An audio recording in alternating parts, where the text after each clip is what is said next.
Saludos cordiales. Como habíamos acordado, vamos a compartir ideas con un texto complementario que va a apoyar el curso Construcción Textual, iguales ante la lengua, desiguales en el uso. Vamos a estar hablando de las características de la textualidad y del perfil del buen escritor. Me parece oportuno recordar alguna idea relacionada con el concepto que vimos de escribir.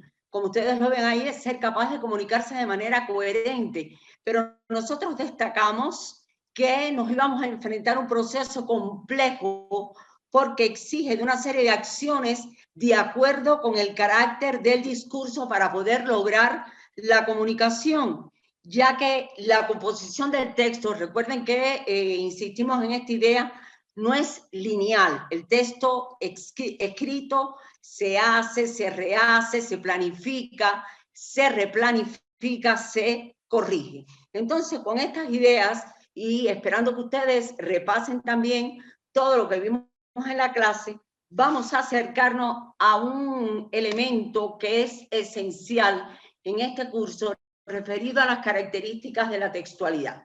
Las características de la textualidad son 4: progresión temática, coherencia, pertinencia y cierre semántico.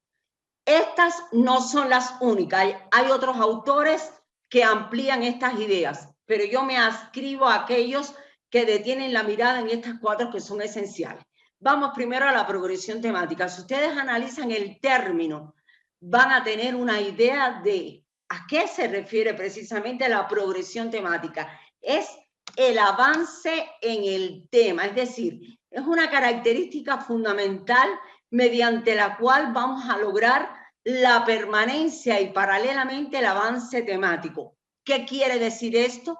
Tiene que ver con la utilización que vamos a estar haciendo de la información compartida o lo que es el tema, nuestros saberes, el camino por el que nosotros esperamos transitar y la nueva información denominada rema. Por lo tanto, esta es la primera característica de la textualidad, es decir, las características que van a identificar un texto. Y por favor, los invito a que recuerden el concepto plural universal que compartimos a propósito de texto. La segunda característica, como ya señalamos, es una que resulta esencial, al extremo de que se considera que si un texto no tiene coherencia, deja de ser texto y se convierte en un no texto. Por lo tanto, hablábamos en la clase anterior, cuando señalábamos incluso las cualidades del párrafo, hacíamos referencia a la coherencia. Estamos ante una característica esencial, vital, de manera tal, recuerden el gesto que yo hacía, que la coherencia se traduce en esa conexión, en la compatibilidad entre los mensajes. La incoherencia es calificada por los especialistas como el más grave de los errores que se produce en lo que es el proceso de construcción textual. Por lo tanto, no lo olviden, la coherencia es una característica esencial de la textualidad. Seguimos con la pertinencia. La pertinencia se refiere al hecho de mostrar con claridad lo que se dice y a propósito de lo que se dice, es decir, en qué manera vamos a resultar explícitos y las relaciones de significado. Ustedes vayan leyendo, por favor, como siempre les sugiero, las relaciones semánticas que se establecen. Y una característica que lamentablemente olvidan muchas veces nuestros aspirantes es lo que se llama el cierre semántico, la búsqueda del texto acabado, es decir, cuando nosotros le damos ya la conclusión al texto. Estas son las características de la textualidad y el objetivo es que ustedes lo apliquen en los textos cuando estén en ese proceso de construcción textual. Sobre esto yo volveré en las clases, pero ya tenemos las ideas esenciales con el objetivo de poder dedicar mayor tiempo a la práctica en nuestros encuentros. Vamos a ver rapidito el perfil del buen escritor.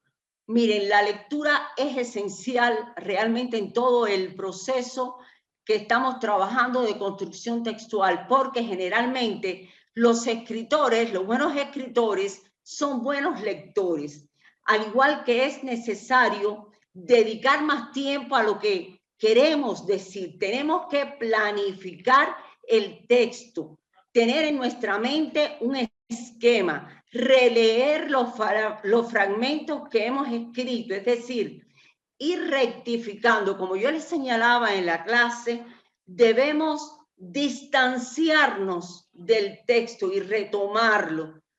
Vamos a ver otras ideas. También hablamos de esto. La revisión del texto, de extraordinaria importancia.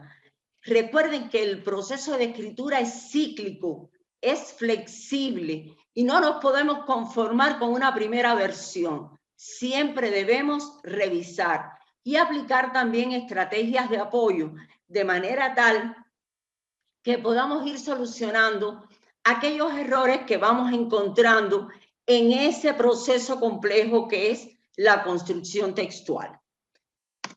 Por último, quiero abordar un tema de extraordinaria importancia también y en los que nuestros aspirantes incurren en errores con carácter, yo diría, que muy frecuente. La concordancia, es decir, esa coincidencia obligada desde el punto de vista gramatical en cuanto a género, número y persona. Aquí tienen algunos ejemplos. Por ejemplo, en el caso de género y número de los sustantivos, si hablamos de el niño en singular, cuando lo vamos a llevar al plural debe ser los niños.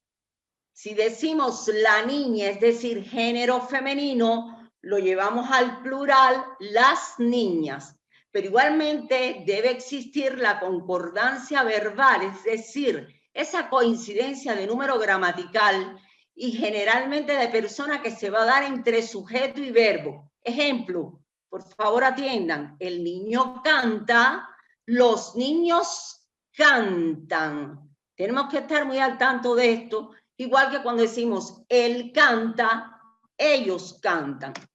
No lo olvide, esto es esencial, el sujeto concuerda en número y persona con el verbo que funciona como núcleo de ese predicado. Vamos a ver rápidamente estos ejemplos.